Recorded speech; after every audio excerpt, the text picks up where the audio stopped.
အခုကပြ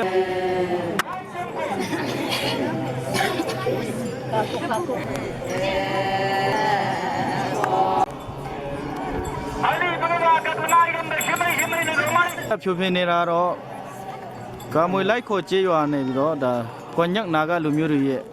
နေ့စဉ်ကျင်းပနေတဲ့ယူရအကဖြစ်ပါတယ်ဒီအလီမှာတော့အမျိုးသမီးများအကဖြစ်ပါတယ်ဒီရှေ့ကဟာတော့လူမျိုးတွေရဲ့ဒီကာမွေလိုက်ခေါ်ကြေးရွာမှာအုပ်စု၄စုရှိတဲ့တွေ့ကြောင်းမှုပန်၄ပန်ရဲ့အဖွဲ့လိုက်ကပြဖြိုဖင်းခြင်းဖြစ်ပါတယ်တဖွေးတဲ့ယောက်ျားလေးတဖွေးတဲ့ရှုလို့မရလားဒီဂျန်ရှူတန်းရှုမရမှာမဟုတ်ဒီနေရာနဲ့ရှုပြီးမှလည်းဟာဟောဘယ်လိုရောက်တော့ရတယ်ကောင်းတယ်